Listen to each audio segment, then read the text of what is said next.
দর্শক, আপনাদের আমন্ত্রণ জানাচ্ছি যমুনায়। শুরুতেই শিরোনাম।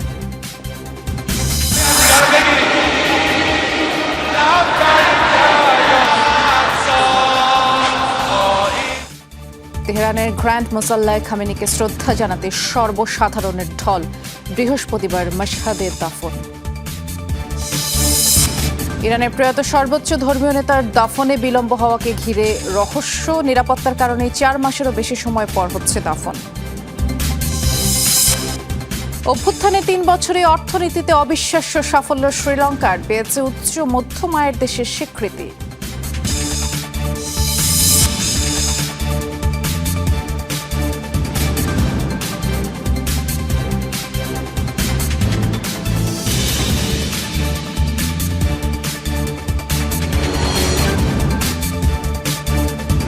শিরোনামগুলো শুনছিলেন, নুসরাত বৃষ্টি আপনাদের সাথে আছে। ইরানের প্রয়াত সর্বোচ্চ নেতা আয়াতুল্লাহ আলী খামেনিকে শেষ শ্রদ্ধা জানাতে মানুষের ঢল নেমেছে তেহরানে। শনিবার রাজধানীর গ্র্যান্ড মুসাল্লায় শুরু হয়েছে খামেনির চিরবিদায়ের মূল আনুষ্ঠানিকতা। 7 দিনব্যাপী এই আয়োজনে অন্তত 100 দেশের প্রতিনিধিরা অংশ নিচ্ছে। ধারণা করা হচ্ছে পুরো আনুষ্ঠানিকতায় প্রায় 2 কোটি মানুষ অংশ নেবে। তেহরান, কোম এবং ইরাকের কারবালা ও নাজাফে জানাজা শেষে আগামী 9 জুলাই জন্মস্থান মাশহাদে দাফন করা হবে প্রয়াত ইরানি নেতাকে।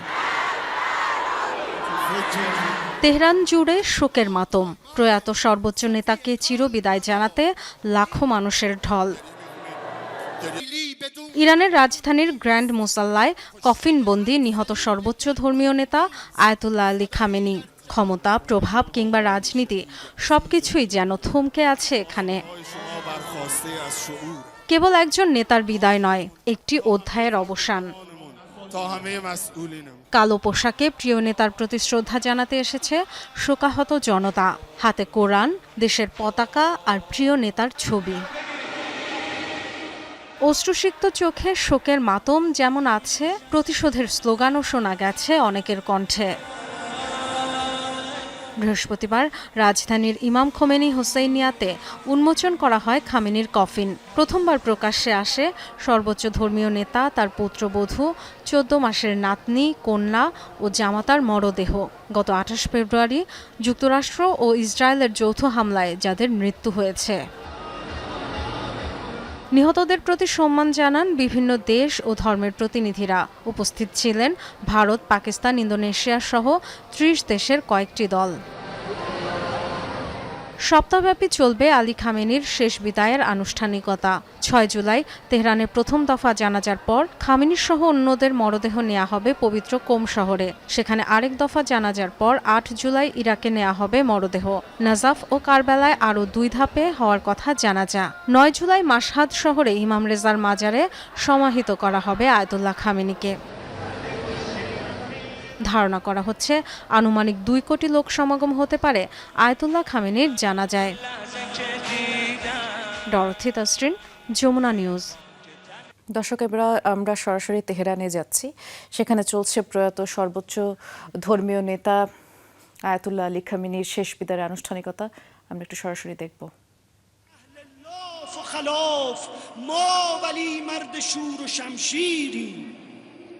باز همدست با ترور شدند. کفر و تکفیر در صف صفین ریخت بر خاک قدسی ایران خون ما ملت امام حسین. خون مظلوم نوحه میخواند، نقشه انتقام در دست است. طی شده دوره بزن در رو، کوچه های فرار بنبست است. خون مظلوم پر در آورد و شد ابابیل و بارش سجیل. ما رمیت است و از رمیت اینجا، دست حق شعله زد به اسرائیل. مرگ بر اسرائیل.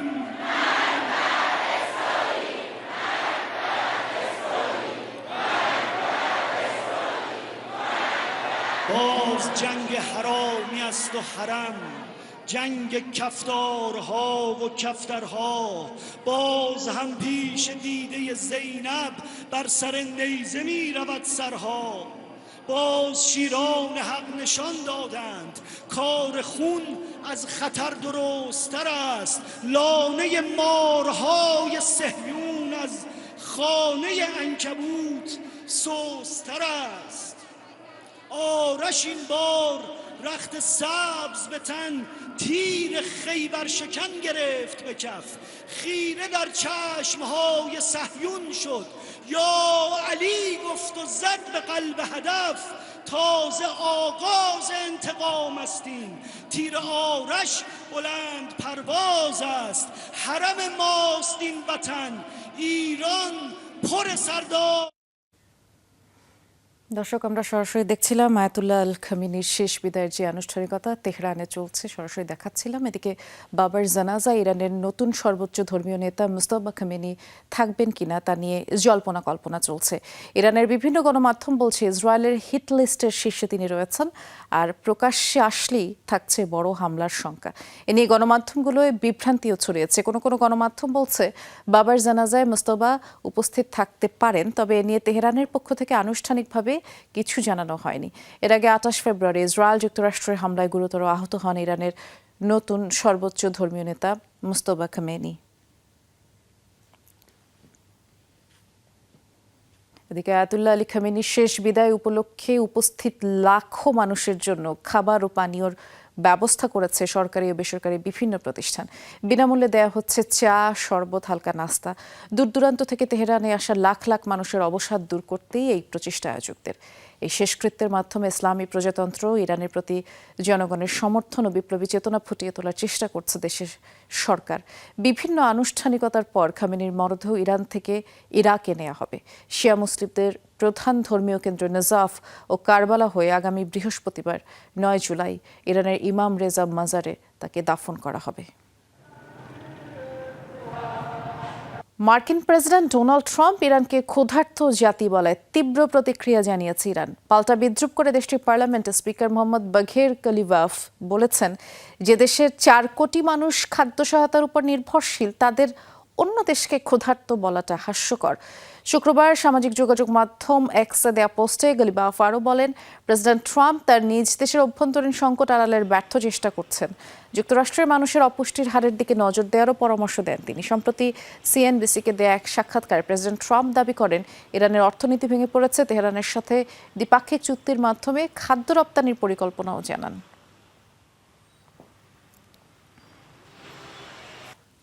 শিয়া রীতি অনুযায়ী মৃত্যু 24 থেকে 48 ঘন্টার মধ্যে দাফন সম্পন্ন করা বাধ্যতামূলক।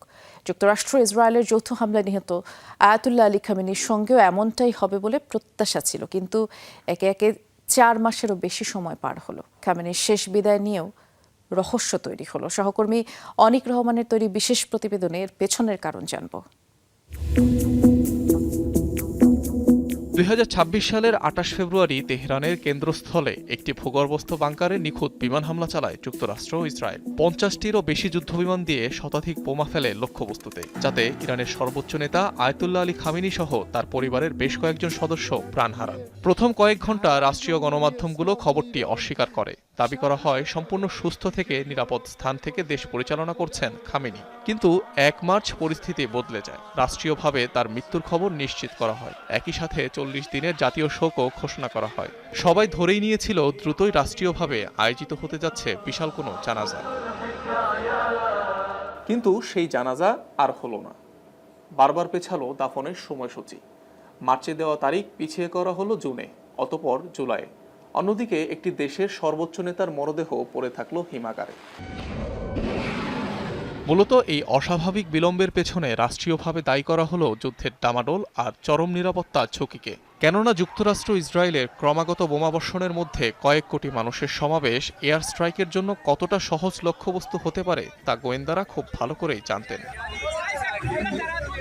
এমন সময় সামাজিক যোগাযোগ মাধ্যমে গুজব উঠল খামেনিকে গোপনে আগেই কোম শহরে দাফন করা হয়েছে, কিন্তু এটি ছিল একেবারেই ভিত্তিহীন কথা।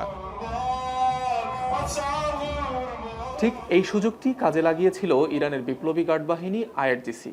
দাফনহীন এই সময়কে কাজে লাগিয়ে তারা নীরবে একটি সামরিক অভ্যুত্থান ঘটায়, যেখানে নামমাত্র নেতা হিসেবে রাখা হয় মুজতবা খামেনিকে। আর এদিকে শীর্ষ কমান্ডারদের নিয়ে একটি সামরিক কাউন্সিল গঠন করে আইআরজিসি, যারা কার্যত পুরো রাষ্ট্রের নিয়ন্ত্রণ নিয়ে নেয়। তবে শিয়া ইসলামে দেরিতে দাফন অত্যন্ত অস্বাভাবিক হলেও খামেনি প্রশাসন এই ঘটনার একটি ধর্মতাত্ত্বিক ব্যাখ্যা দাঁড় করায়। দাবি করা হয় চরম নিরাপত্তা ঝুঁকিতে বা প্রাণ বাঁচানোর তাগিদে দাফন পেছানো কিংবা মরদেহ হিমাগারে রাখা ইসলামী আইনে বৈধ।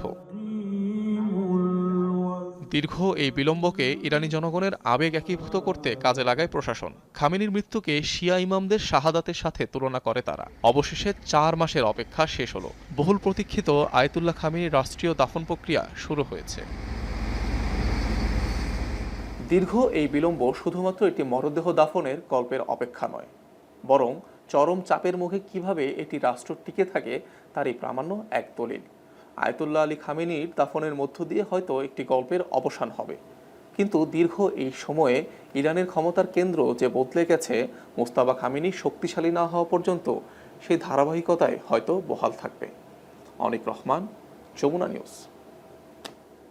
খামেনির শেষ বিদায়ের আয়োজনের জন্য 1 সপ্তাহ সময় দিয়েছে যুক্তরাষ্ট্র, এমন দাবি করলেন মার্কিন প্রেসিডেন্ট ডোনাল্ড ট্রাম্প। তার দাবি, সমঝোতার জন্য তেহরান মরিয়া হয়ে আছে। আমরা পৃথিবীর সবচেয়ে শক্তিশালী সামরিক বাহিনী তৈরি করেছি, 2 বিশ্বযুদ্ধ সহ স্নায়ুযুদ্ধও জিতেছি, আমাদের শত্রুদের ইতিহাসে পরিণত করেছি, একদিনে ভেনেজুয়েলাকে হারিয়েছি। ইরান যুদ্ধে এত ভালো করেছি যে তারা আমাদের সাথে সমঝোতা করতে মরিয়া। আমরা ভালো বলেই তাদের 1 সপ্তাহ সময় দিয়েছি খামেনির শেষ বিদায়ের আয়োজনের জন্য। যুক্তরাষ্ট্রের 250তম স্বাধীনতা দিবস উপলক্ষে আয়োজন করা হয়েছে নানা কর্মসূচি। 4 জুলাই উপলক্ষে মাউন্ট রাশমোরে আয়োজন করা হয় আতশবাজির। 50টি রাজ্যে বিশেষ মেলার আয়োজন করা হচ্ছে। আর দিনটি উপলক্ষে বিশেষ ভাষণ দেন প্রেসিডেন্ট ট্রাম্প। এ সময় কমিউনিজমের বিস্তার নিয়ে তিনি উদ্বেগ প্রকাশ করেন। চোখ ধাঁধানো আতশবাজির প্রদর্শনীতে মাতোয়ারা মাউন্ট রাশমোরের আকাশ। যুক্তরাষ্ট্রের 250তম স্বাধীনতা দিবস উপলক্ষে এই আয়োজন। 1976 সালের 4 জুলাই যুক্তরাষ্ট্রের স্বাধীনতা ঘোষণাপত্র গৃহীত হয়, যাতে বলা হয় 13টি উপনিবেশ আর ব্রিটেনের অধীন নয়, বরং তারা ঐক্যবদ্ধ, মুক্ত এবং স্বাধীন রাষ্ট্র। এরপর থেকে 4 জুলাই স্বাধীনতা দিবস হিসেবে পালিত হয়ে আসছে।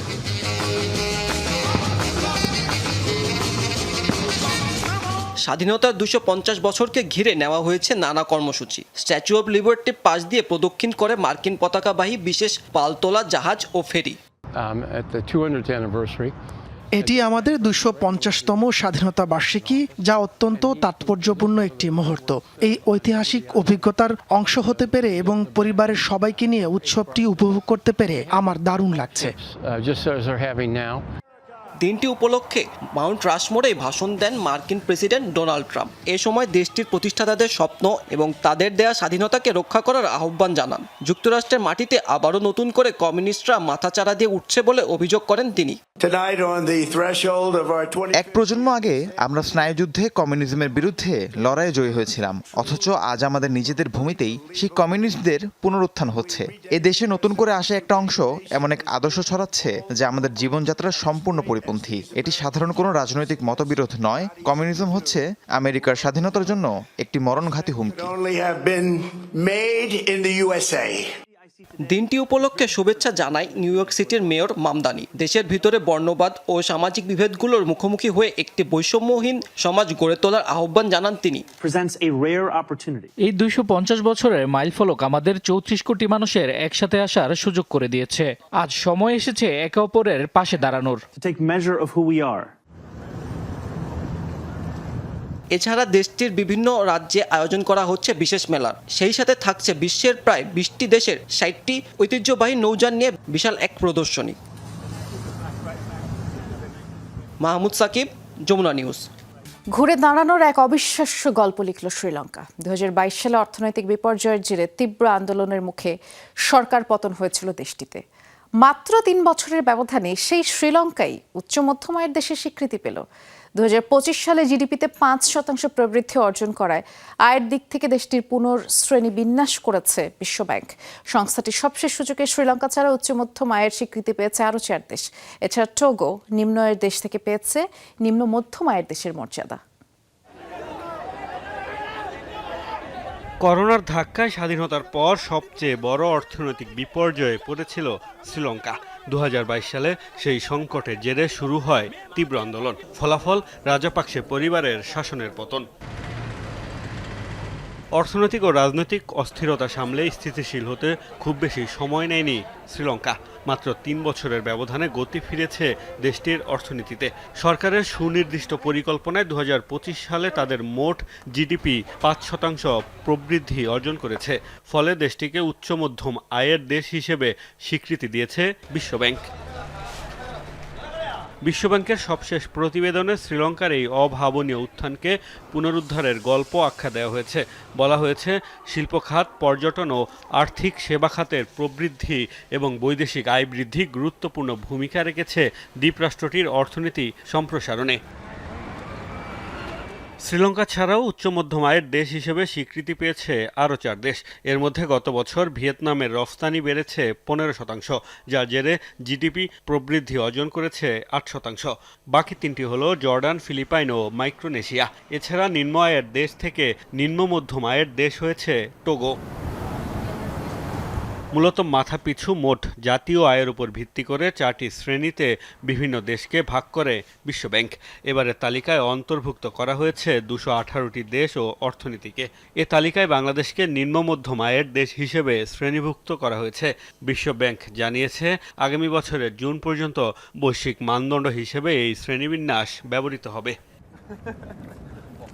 মোস্তফা মাহমুদ, যমুনা নিউজ।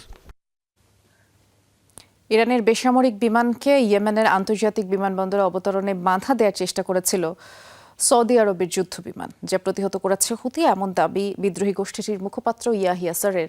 আবারও আকাশসীমা লঙ্ঘনের চেষ্টা করলে সৌদিকে কঠোর জবাবের হুঁশিয়ারি দিয়েছেন তিনি। সৌদি আরবকে সতর্ক করছি, তারা যেন আমাদের আকাশসীমা লঙ্ঘন বা আমাদের দেশের বিরুদ্ধে আগ্রাসন চালানোর চেষ্টা না করে। পুনরায় এমন কিছু করা হলে কঠোর জবাব দেব। পাল্টা হামলার লক্ষ্য হবে সৌদি আরবের বিমানবন্দর ও গুরুত্বপূর্ণ স্থাপনা। সৌদি যুক্তরাষ্ট্রের অন্যায্য অবরোধও কোনোভাবেই মেনে নেবে না ইয়েমেন। বাবা মা হারিয়ে যুদ্ধ বিধ্বস্ত সুদানের হাজার হাজার শিশুর ঠাঁই হয়েছে রাস্তায়। নেই মাথার উপর ছাদ কিংবা একবেলা খাবারের নিশ্চয়তা। ভিক্ষা, দিনমজুরি, এমনকি বর্জ্য সংগ্রহ করে বেঁচে থাকার লড়াইয়ে টিকে আছে এসব শিশু। মানবাধিকার সংস্থাগুলো বলছে, খাবার ও আশ্রয়ের পাশাপাশি যুদ্ধের এই ভয়াবহতা সামাল দিতে তাদের প্রয়োজন জরুরি মানসিক ও সামাজিক সহায়তা। গাড়ির গতি ধীর হতেই এগিয়ে যাচ্ছে এক ঝাঁক শিশু। কেউ বা চাচ্ছে পয়সা, কেউ হরেক রকমের সামগ্রী বিক্রির চেষ্টায়। এভাবেই প্রতিদিন যুদ্ধবিধ্বস্ত সুদানের বাবা মা হারানো শিশুরা চালিয়ে যাচ্ছে বেঁচে থাকার লড়াই। 2023 সালে সুদানের সশস্ত্র বাহিনী ও আধা সামরিক বাহিনী র্যাপিড সাপোর্ট ফোর্সেসের মধ্যকার সংঘাত শুরু হওয়ার পর থেকে গভীর সংকটে উত্তর পূর্ব আফ্রিকার এই দেশটি। এই নৃশংসতার সবচেয়ে নির্মম শিকার শিশুরা। সংঘাতের তীব্রতায় আশ্রয়ের খোঁজে এক প্রান্ত থেকে অন্য প্রান্তে যাযাবরের মতো ছুটছে হাজারো শিশু। কোথাও জায়গা না পেয়ে সড়কেই আশ্রয় নিয়েছে তারা। মুহুর্মুহু হামলা থেকে পালানোর সময় মৃত্যু হয়েছে অনেকের বাবা মার। কেউ বা বিচ্ছিন্ন হয়েছে পরিবার থেকে। পুনরায় পরিবারকে ফিরে পাওয়ার আশাও নেই অনেকের। বাধ্য হয়ে দিনমজুরি, গাড়ি পরিষ্কার করা, জুতো সাফ, মালামাল পরিবহন, এমনকি বর্জ্য সংগ্রহ করে খাবার জুটানোর সংগ্রাম করছে এসব শিশু। যুদ্ধের সময় আমি আমার বাবা মায়ের থেকে আলাদা হয়ে গিয়েছি, তাদের হারিয়ে ফেলি। এরপর অন্যান্যদের সাথে পোর্ট সুদানে চলে আসি। আমার পরিবার, আমার স্কুলের কথা, যুদ্ধের আগের জীবনের কথা খুব মনে পড়ে। কিছু কিছু দিন আমি কাজ খুঁজে পাই না। যেদিন পাই না সেদিন ভাগ্যে খাবার জোটে না। আমি আবার স্কুলে ফিরে যেতে চাই, নিরাপদ কোথাও যেয়ে থাকতে চাই। মানবাধিকার সংস্থাগুলো বলছে, যুদ্ধ শুরু হওয়ার পর থেকে আশঙ্কাজনক হারে বেড়েছে এসব শিশুর সংখ্যা। খাদ্য ও আশ্রয়ের পাশাপাশি তাদের প্রয়োজন জরুরি মানসিক ও সামাজিক সহায়তা। নির্যাতন ও সহিংসতায় এসব শিশুর জীবন চরম ঝুঁকিতে বলে মনে করছেন মানবাধিকার সংস্থাগুলো। হাজার হাজার শিশু তাদের পরিবার থেকে বিচ্ছিন্ন হয়ে গেছে। অধিকাংশ শিশুই যুদ্ধের সহিংসতায় প্রিয়জনকে হারিয়ে কিংবা বাস্তুচ্যুত হয়ে প্রচণ্ড মানসিক ট্রমায় রয়েছে। খাদ্য ও আশ্রয়ের পাশাপাশি তাদের জরুরিভাবে মানসিক ও সামাজিক সহায়তার প্রয়োজন। এরই মাঝে ভাসমান এসব শিশুকে তাদের পরিবারের সাথে একত্রিত করা, সুরক্ষা কর্মসূচির সম্প্রসারণ ও ঝুঁকিতে থাকা শিশুদের জন্য আরও উন্নত ব্যবস্থা নিশ্চিতের উপর জোর দেওয়ার প্রতিশ্রুতি জানিয়েছে মানবাধিকার সংস্থাগুলো। সাবরিনা নুসরাত, যমুনা নিউজ। নাইজেরিয়ায় ভয়াবহ সাম্প্রদায়িক সহিংসতায় কমপক্ষে 18 জন নিহত হয়েছে। দেশটির নাইজার রাজ্যের তেগিনা এলাকায় পুড়িয়ে দেওয়া হয়েছে বহু ঘরবাড়ি। আতঙ্কে এলাকা ছেড়ে পালিয়েছেন বাসিন্দারা।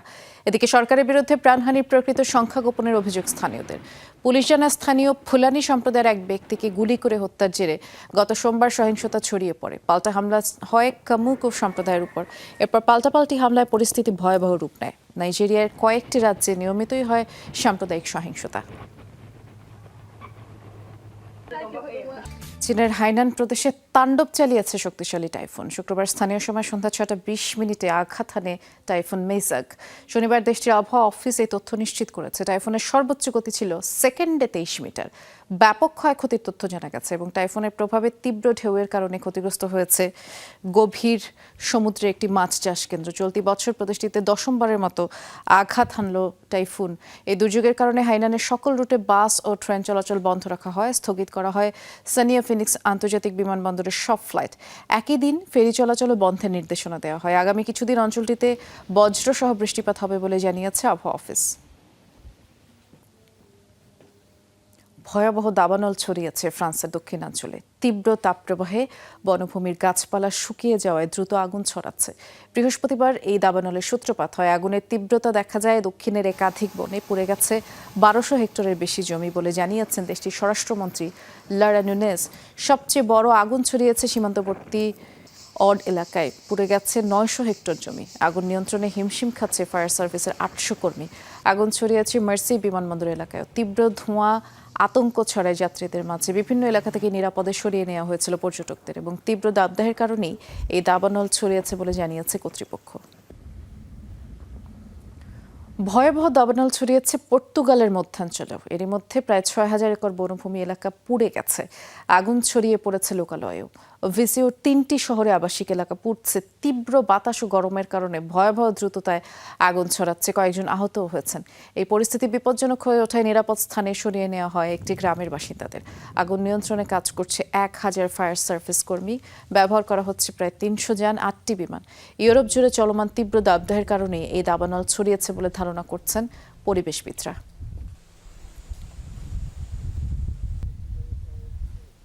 এ ছিল যমুনা আইডেস্কের আয়োজনে। সাথে থাকার জন্য সবাইকে ধন্যবাদ।